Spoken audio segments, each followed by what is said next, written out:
Okay, so I'm Elise Shadler, and I work for the Vermont Urban and Community Forestry Program, which is a partnership between UVM Extension and the Vermont Department of Forest, Parks, and Recreation. I will be moderating this afternoon, and our presenter today is Vijay Comai. Vijay is the owner of South 40 Nursery in Charlotte, Vermont, and is also the president of Greenworks, Vermont's Nursery and Landscape Association. Vijay also sits on the Vermont Urban and Community Forestry Advisory Council, and we're happy that he is here today with us to talk about the basics of pruning.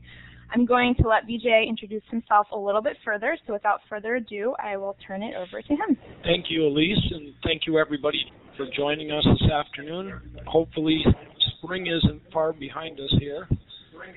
Again, as Elise said, my name is Vijay Comai. I own the South 40 Nursery, which is a small wholesale nursery in Charlotte, Vermont.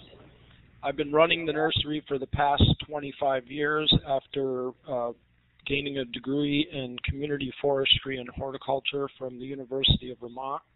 In addition, I'm a certified arborist through the International Society of Arboriculture. For the past 25 years, I've been growing trees, primarily starting with very young trees, bare root trees of a 5 to 7 foot size that normally come as a whip or a lightly branched tree, which I grow out in my nursery for 3 to 5 years, and then sell as a landscape plant anywhere from 2 to 4 inch caliper in diameter. So it's fair to say over the last 25 years, I've pruned perhaps tens of thousands of trees. And while I do have a formal education and a lot of continuing education, I find that I myself am always learning new things. So today we'll be going over some pruning basics, and hopefully by the end of this brief presentation, we'll have answered some of your questions and you will feel much more comfortable approaching your own trees and doing pruning on your own. So with that, we'll get started here. As we know, trees have many benefits in our urban forests and in our own properties. You see in front of you some of the benefits in terms of their ability to mitigate carbon. Pruning is a maintenance process in a tree, and it's best to start at a very young age. I find that many of the problems that arise with larger, more mature trees are the result of a lack of good structural pruning when the trees are at a very young age. So by pruning correctly at a young age and giving the tree a good start with good structure, we can mitigate and in some cases eliminate problems for the future when the tree gets much larger. Where to begin? I often work with homeowners and they approach their trees and they just have no idea where to start. So hopefully we're going to give you a better understanding of that as we move forward. Please don't do what is on the right of your screen to your own trees. There are two camps, two basic thoughts in pruning. Some people are minimalists. They're afraid to cut anything off the tree. And, that can be a problem because they're not eliminating potential problems for the future of the tree. On your right is the other extreme, where people just go at their trees haphazardly, making improper pruning cuts or doing damage to the tree that in the long term could compromise the structural integrity of the tree. The first thing to do when pruning your trees is to clearly define your objectives. Oftentimes, the problems that arise with people pruning their trees is they simply don't know what it is they want to result from their pruning. So some reasons why you may prune would be to provide some clearance, whether it's along a walkway or a pathway or around a patio to maintain some head clearance or for mowing and so forth. You may also want to thin your tree to reduce the amount of shade it's providing for an area or its wind resistance, and we'll talk about that a little bit later. Good pruning can maintain health because you're removing dead or diseased wood, or also problems with the tree structure that can lead to failure of the tree as it gets older. In the case of fruit trees or ornamental trees, pruning can influence flower or fruit production, make the tree more structurally sound to hold the weight of a heavy fruit load, and to make your fruit better developed and increase airflow. You may also want to improve your view. Problem I run into a lot of times, though, is that people have planted a tree on their property not realizing that its ultimate size will impede a view that they now enjoy, and then they call on a professional to come in and want them to reduce the size of their tree to maintain their view. And we'll talk about that later because that can be a real problem. Also, you can improve the aesthetics of the tree. Here in Vermont and in the Northeast, we spend 6 months a year looking at nothing but the structure of the tree. And a properly pruned fruit tree or an ornamental tree or any tree, can be really attractive in the winter just in its silhouette if it's properly pruned. And lastly, and probably most importantly, is to reduce the risk of future failure of the tree due to poor branch angles and poor branch connections and so forth. And as the tree gets larger, these problem areas become more of a risk because the tree is now carrying a greater load and is subject to more loading from wind, ice, and snow and so forth. Elise and I just finished a 2.5-day workshop on tree risk assessment where we were looking at problems associated with trees, structural problems that are now posing a risk to that tree for failure, partial or total failure of the tree. And I think one thing that we both got out of that workshop is many of the problems that we saw in these larger trees that are now potential hazards for people and property surrounding the trees could have been mitigated or altogether eliminated by proper pruning at a younger age. So, tree failures. Well, all trees have the potential to fail at one time or another. If a tree is overloaded, as we saw in the ice storm of 1998, and simply the weight on the tree or the load on the tree exceeds the strength of the wood in the tree, it can fail, even under the best of conditions as far as the structure of the tree. But some things to look for in pruning your trees are structural defects that we can eliminate at an early age or mitigate so they do not become a problem as the tree gets larger. In the picture on the right of the screen, you will see where you have multiple leaders. We refer to this when you have two stems or two branches emanating from the same point of approximately equal size. As they grow in diameter, you see in the middle of your screen there, and you should be getting the pointer there, where I'm pointing, this is something we refer to as included bark. In a good branch connection, that would look much different. What's happening here is that bark is now folding inward between the two stems. So as these stems increase in diameter, they are actually applying pressure on each other outward. And this is a common place for trees to fail, especially as they get larger.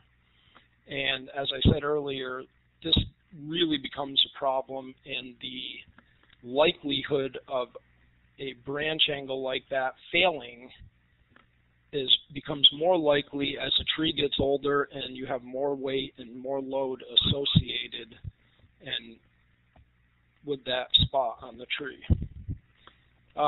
We're also going to talk about removing sprouting and stuff growing back to the center of the tree, rubbing branches. Rubbing branches can be a problem because they can weaken the branches, and they can also open up wounds on the branches that can open it up to infection by decay organisms.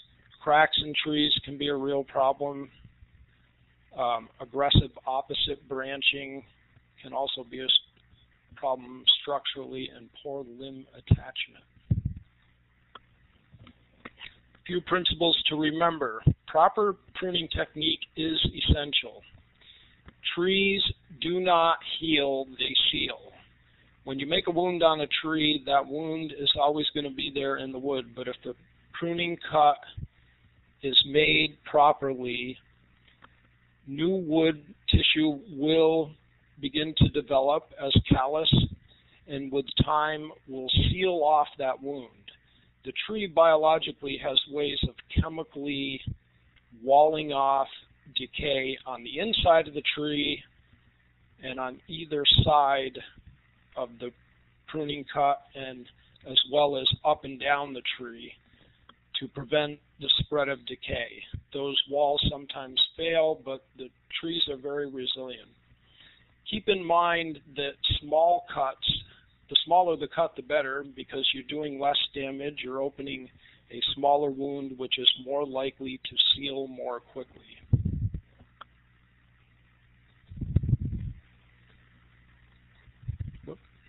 Went ahead one there. A little basic terminology. When we're referring to a branch, you have your point of attachment here at the main part of the tree. This would be your primary branch or your parent branch, and then you'll have secondary branching coming off that, and off the secondary branches you will then have laterals that will be your tertiary branching. Many different terms to refer to that, but just some basics there. So pruning early, as we said, improves structural strength. It reduces future maintenance, and it increases the tree's longevity, assuming that the tree is well cared for and is grown in a proper spot under good conditions. And that's the subject of a whole other seminar or webinar of how to properly care for your trees and plant them.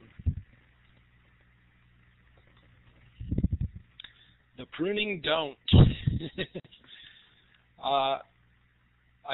It's amazing how much I see this, and recently I've been doing a lot of pruning for homeowners and finding not only mistakes that homeowners have made, but also so-called professionals in our industry. And it's due to a lack of education and an understanding of basic tree biology that leads people to do this.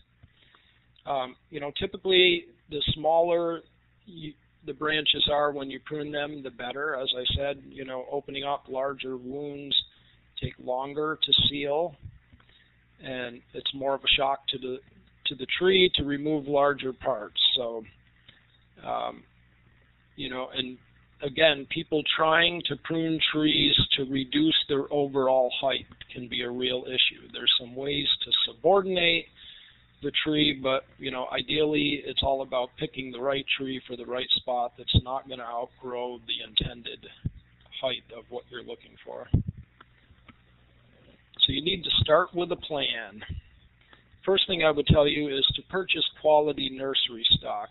There are many very reputable, good nurserymen or garden centers with very knowledgeable people on staff to answer your questions and guide you in that decision. But it's important that you yourself inspect the tree. I often run into people that buy a young tree, and what I'm seeing more and more, unfortunately, is that trees that come into some of these retail garden centers who do not grow the trees themselves have come from nurseries that forego doing much structural pruning at an early age. This is partially due to the fact that, they're seasonal businesses and they don't have people on staff in the winter or late winter who have started up yet to do pruning, so they forego the pruning. And so you're left with these trees that already have a number of problems that must be dealt with. So you're looking for a tree of good structure, and we'll talk about that a little more, what that good structure is as we go along here.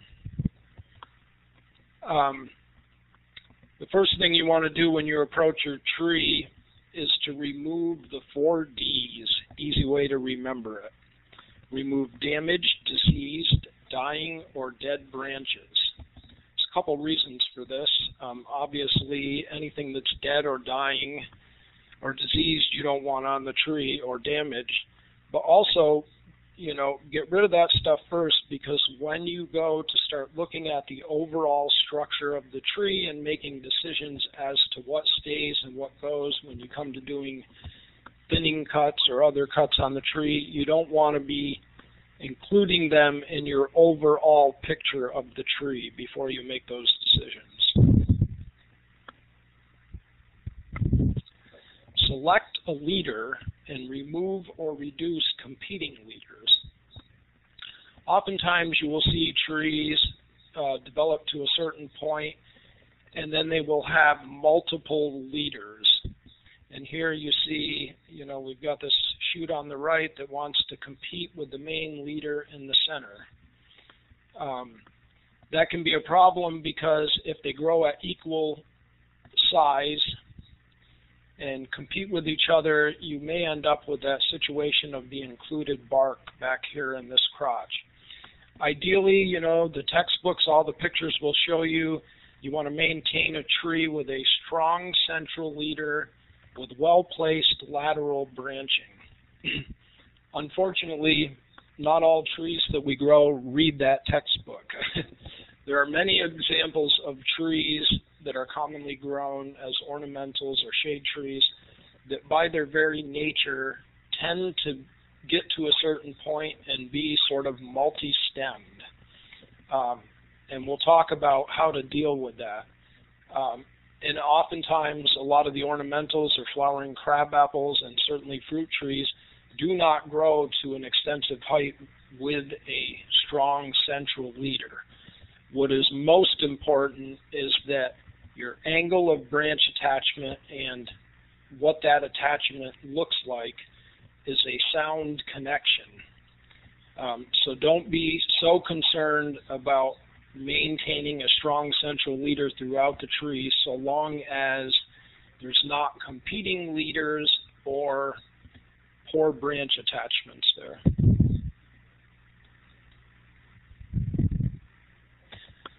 Select the lowest permanent scaffold branches. Oftentimes you buy a tree in a nursery or garden center, and they may be branched quite low, and as they grow you may not be able to walk under it without hitting your head.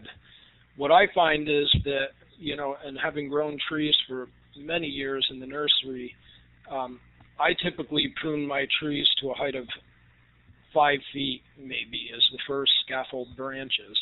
With time, somebody may want to come in and remove that bottom layer of scaffold branches to raise the crown for clearance. You know, in a younger tree, if you do that immediately, proportionally, the tree can look very funny because it's very top heavy. So, you know, initially you may or may not want to remove those branches to give you the clearance you're ultimately going to want. If you're planting the tree next to a walkway or a patio, when the tree is very small and doesn't spread very wide, those lower branches may not initially be a problem, and you may wait a few years and come back and take them off. Keep in mind that the longer you wait, the bigger the branch is, and the bigger the wound you're going to be making. So you have to make some decisions there. Some things I often tell people, homeowners and groups that I work with about pruning, one thing to know about pruning is that if you are by nature an indecisive person, you may have a very hard time with pruning because it's all about making decisions. Keep in mind too that as a tree grows, branches aren't going to get any higher off the ground. Where that branch is now is where it's going to be, and actually the bottom side of that branch is likely going to get slightly closer to the ground because that branch is growing in diameter. And that is also true, too, when you think about the spacing between your scaffolds of branches. They're not going to get any further apart.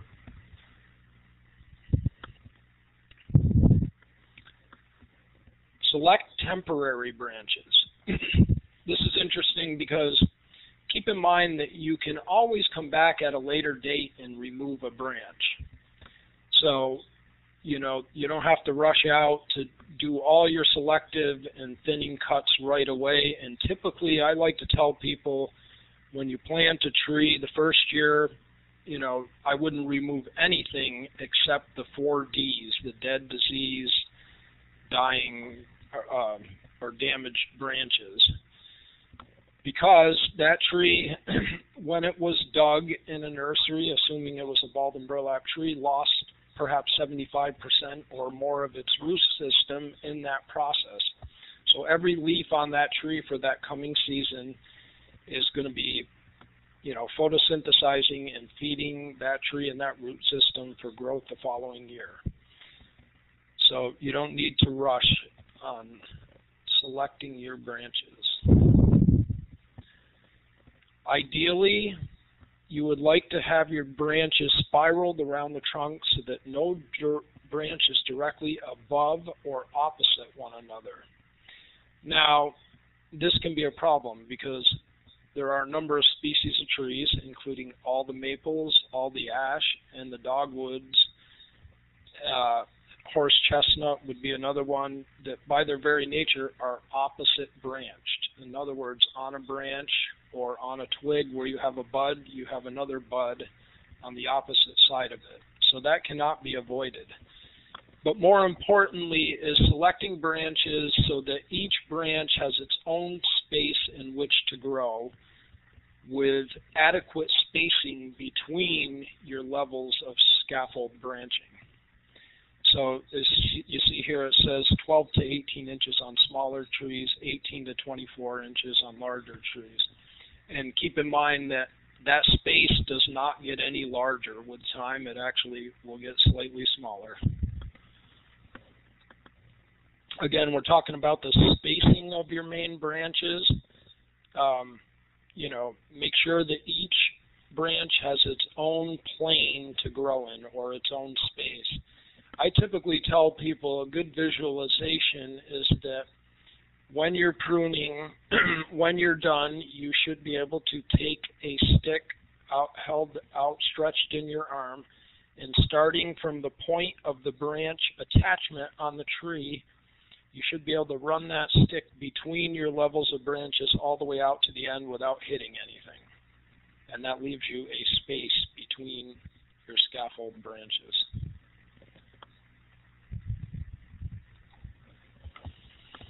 Again, a picture of good spacing. Very important. Most importantly, where to make the pruning cut. For many, many years, it was the practice of even reputable arborists, long before the science was showing differently, to make the pruning cut flush to the trunk of the tree. We now know that that is not a good idea. What we're seeing here on the picture on the right is this swelling area that I'm sort of outlining with the cursor, and we refer to this as the branch bark collar. And so essentially what you have here is you have stem tissue and then you have branch tissue.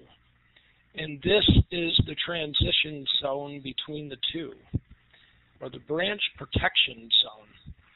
So if we make a cut inside of this branch protection zone down through here, we're cutting into the stem tissue and we are compromising the tree's natural ability to wall off decay organisms and to seal itself off. Also, if you're making a flush cut back here on the trunk, you're opening up a much larger wound than you would be if you're making the pruning cut in the proper place here, and we will show where that is. Here's a very good visual here of a tree with the bark's been peeled off it, a section of a tree, and you can clearly see here that transition zone between the stem tissue and the branch tissue.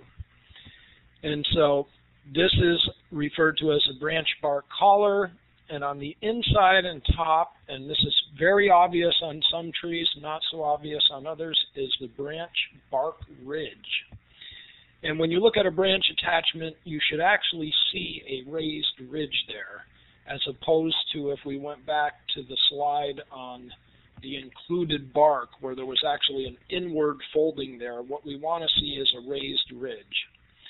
So you can see on the right here where a flush cut was made, pruning. And you can see rot indicated by the lighter colored portions here that has started down into the tree because we've cut behind that branch protection zone, allowing for decay. We also see that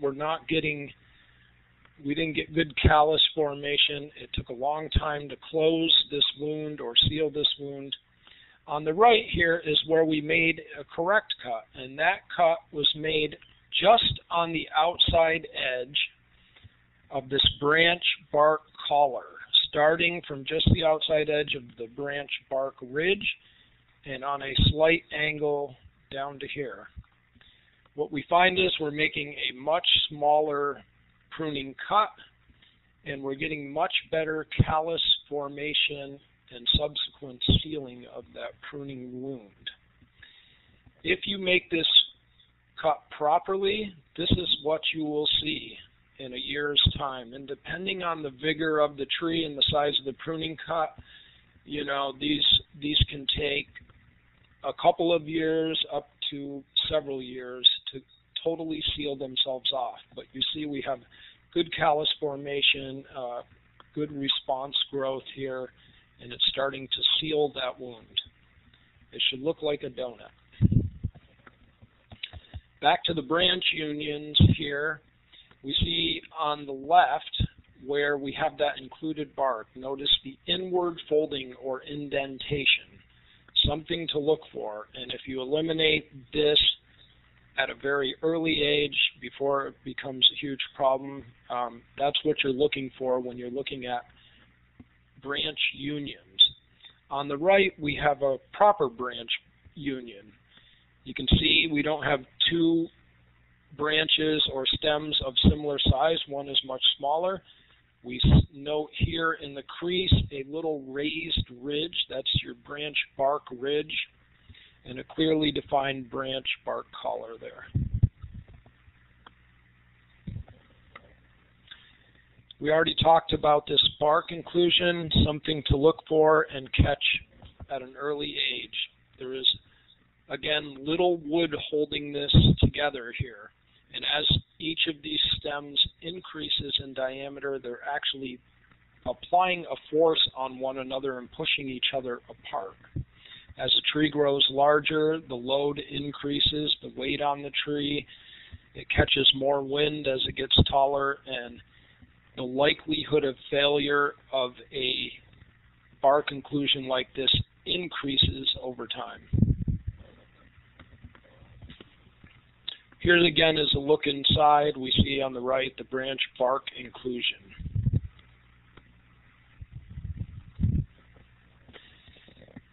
This is something very important to note when you're removing a larger lateral branch.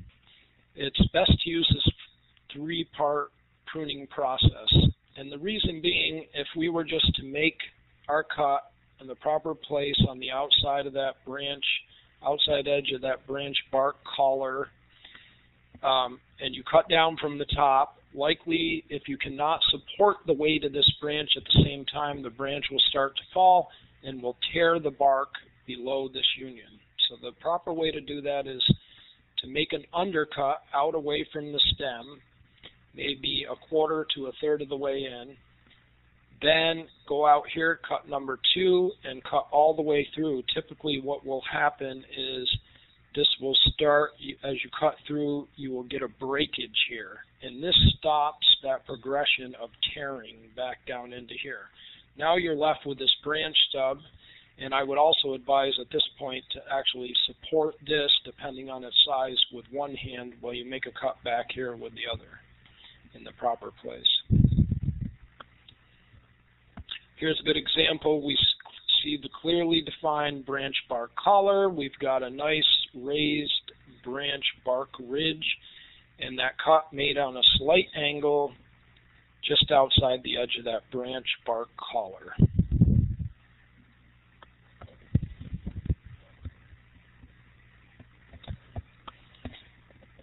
There are many types of pruning cuts. Sometimes you're removing a whole branch. In that case, be sure to follow those easy steps and make your pruning cut in the proper place. Here's an example of where the pruning cut was made properly. You see the raised bark ridge here, the branch bark collar.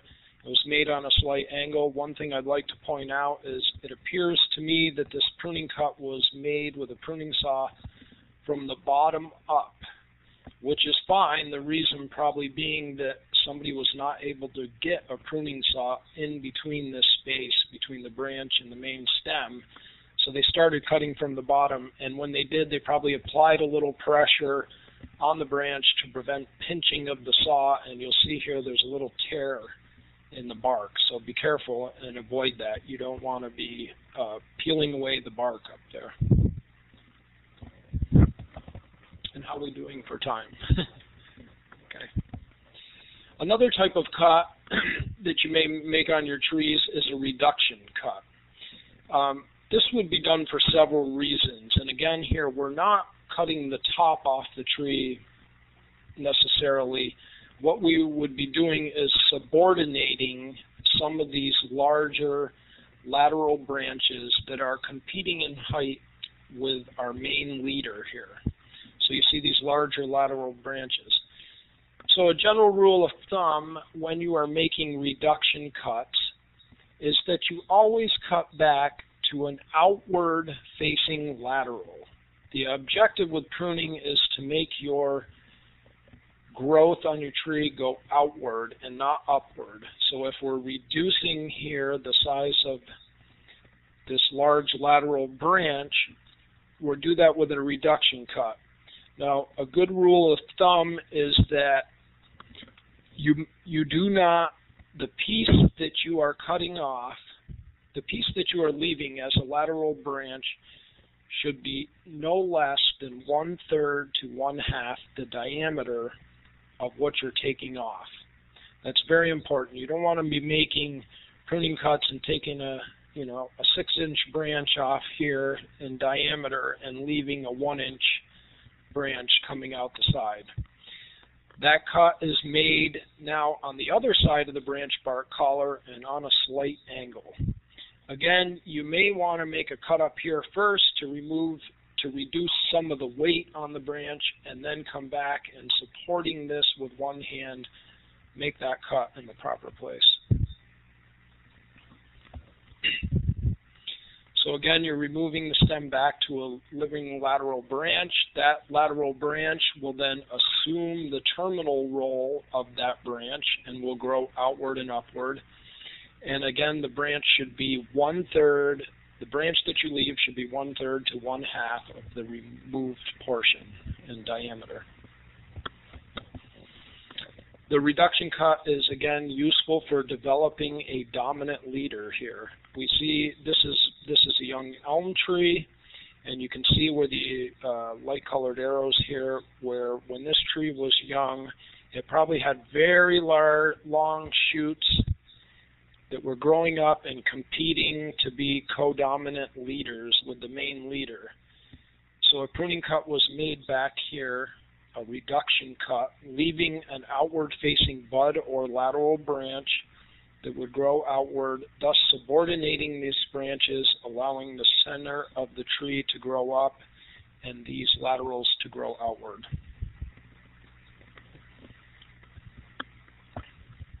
Again, that's very useful for developing a dominant leader. And you see here we got stems A, B, and C. You have your central leader being B, and these two laterals on the side competing to be dominant with the central leader. So in this case, we're going to make pruning cuts back in here somewhere, or we have another slide showing that. We refer to that type of cut, reduction cut, as a subordination cut. So here you can clearly see with the dotted lines what we would be taking out here. We originally had these competing leaders on either side, and we made reduction cuts back to an outward-facing lateral, using that rule of 1/3 to 1/2 the diameter, what you're leaving as opposed to what you're taking off. I guess we could take a couple questions at this point. Would you like to read them? Sure. So we have a question here. My apple tree produces many water sprouts at the pruning cut sites, and is there a way to prevent them? No, I'm sorry, there's really not a way to prevent them. Oftentimes, you know, when you take off a larger branch, that's pretty common on most fruit trees, especially apples and some of the flowering crab apples. You're simply going to have to remove those every year. With time, and as that pruning cut seals, you'll find that there will be less and less of them. But just go back and clean them off every year, and those you're going to want to cut flush back to where they started from. Is there another question? We've got one more question. Is it too early right now to prune a tulip tree? A Japanese tulip tree. I'm not familiar with a Japanese tulip tree. I do know the tulip tree that we have here, the Liriodendron tulipifera.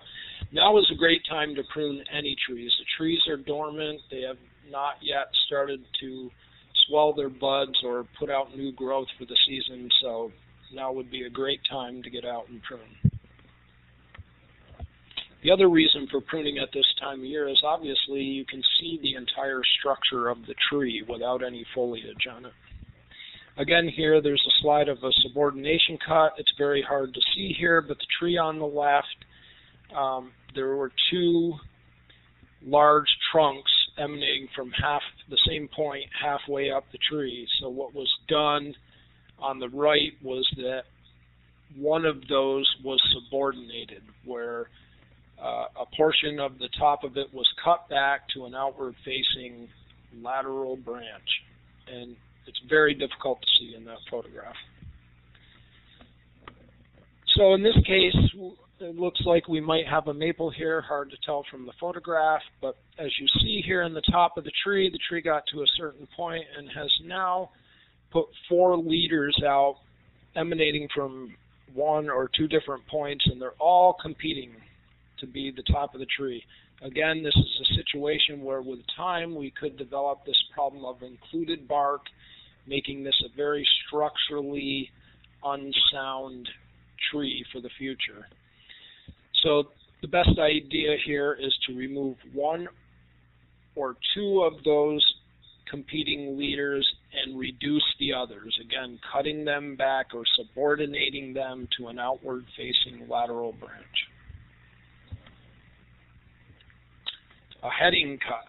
Well, if we're referring to topping here, and if you think back to the earlier slides of the tree that was just haphazardly butchered from the top down, topping cuts are a no-no. And that's simply taking a major branch or stem and haphazardly cutting the top off it.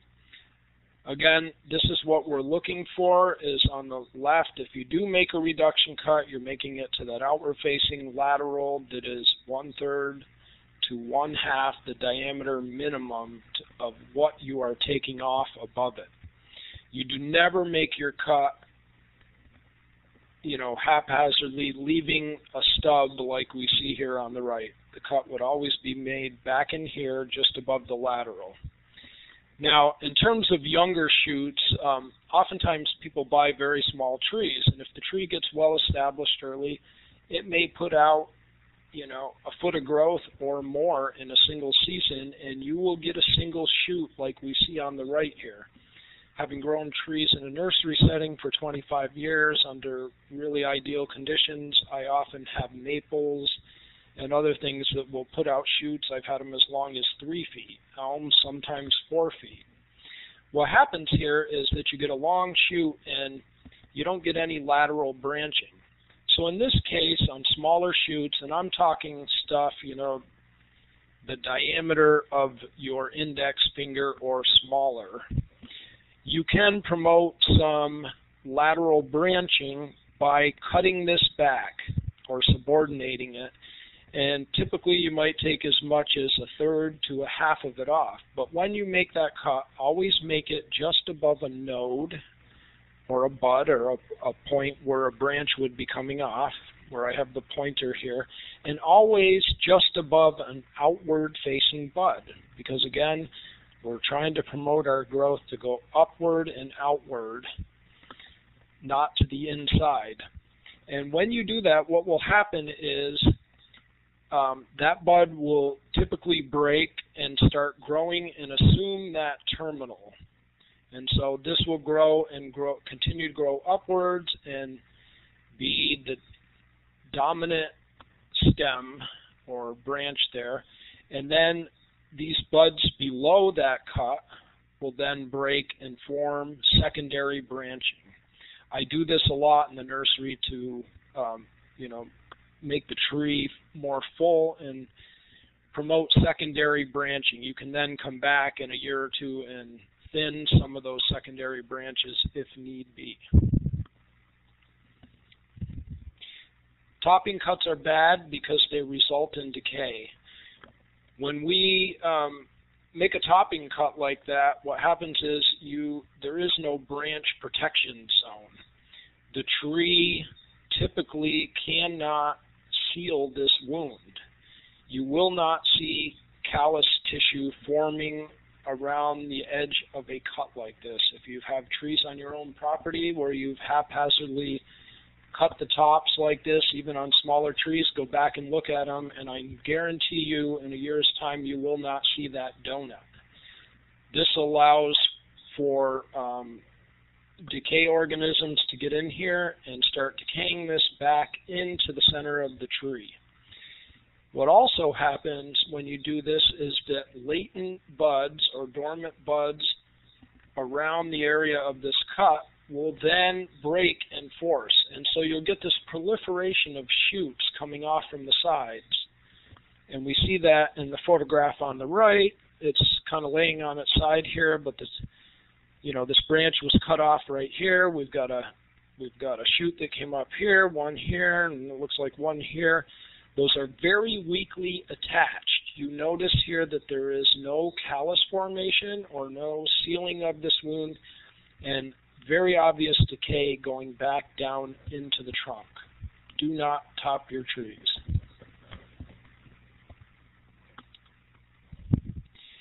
Typically, in any one year, you're not going to remove any more than 25% of the living tissue in the tree. Living tissue. When when we talk about removing the dead, diseased, dying, and decayed stuff, that doesn't figure into your 25%. But that's a good number to stay underneath that 25%. Pruning paint. I don't even know that they sell this stuff anymore, but this was common practice for many years. I think primarily it was an aesthetic thing. When you cut a large branch off a tree, you had this big white colored wound, and so they had these special, in some cases they were almost like a waxy substance that was painted on the tree. They have no benefit, and in fact they have been shown to actually be detrimental in some cases. Whoops, went ahead there. So some quick tips: never top your trees. Keep your pruning equipment sharp and clean. By clean, if you're pruning anything that you suspect has disease or something, if I'm pruning fruit trees and I suspect there might be some fungal disease, I am sterilizing my pruners and pruning equipment between cuts and certainly between trees. You can do that with a 1 to 10 part bleach solution if you don't care about the clothes you're wearing, or you can do that with rubbing alcohol in a little spray bottle. Prune just outside the branch collar. Make proper pruning cuts using that 3-cut method. At planting time, prune only dead, damaged, or diseased branches. Wait until trees are established to start structurally pruning them, because all the leaves on that tree are feeding that tree and its root system and helping it to get established. Prune to form the central leader with well-spaced lateral branches. Do not remove more than 25% of the foliage in a growing season. And when you get into trees that are outside of your safety zone, you don't want to be on a ladder with a pruning saw and making reaches and be unsafe. Hire a certified arborist. So the dead, diseased, and dying branches, the 4 Ds, you can do it any time of year. When the tree is dormant, it allows a full growing season to seal the wounds. It also allows you to see the full structure of the tree without any foliage on it. You want to avoid just after leaf emergence and before leaf fall. You can do some light thinning pruning in the summer without doing any harm to the tree. But your major pruning should be done in the dormant season. Often get questions about bleeding species. Maples, birch, elm, to name a few. You make a cut on a sugar maple on a day like we're going to have the next couple days, you're going to see a lot of sap flow. Nothing to worry about. Your tree is not going to bleed to death. At this time of year, we're drilling holes in maples and hooking vacuum systems to them, and doesn't seem to be much of an issue. And keep in mind, too, when you're cutting, are you removing flower buds?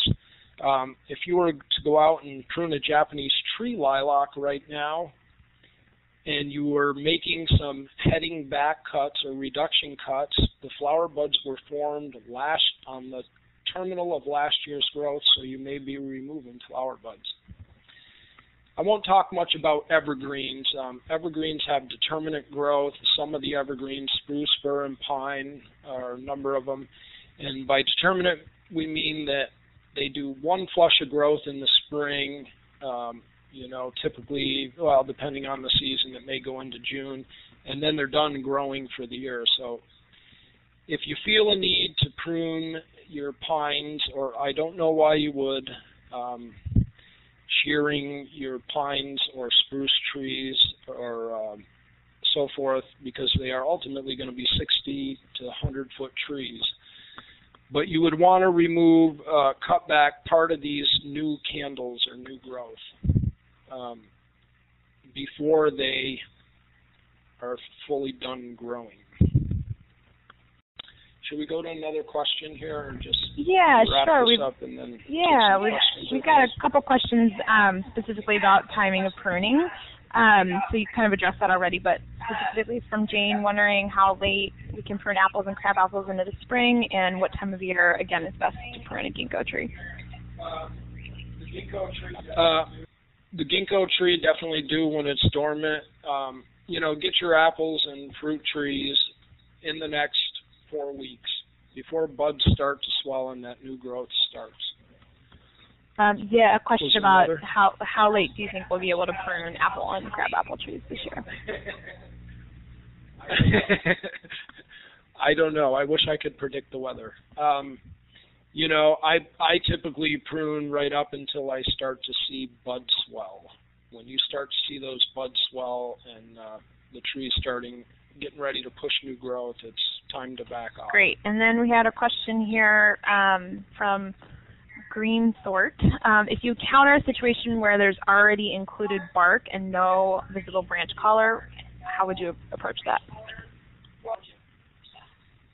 Well, if it's not too large of a stem, if the two stems are not too large, you would remove one and save the other. When you get into larger maples where those stems may be,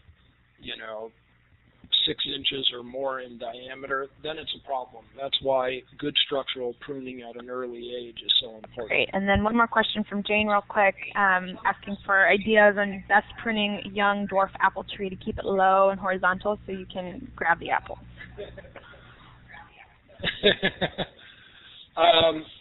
Yeah, typically apple trees can be topped out at a certain point.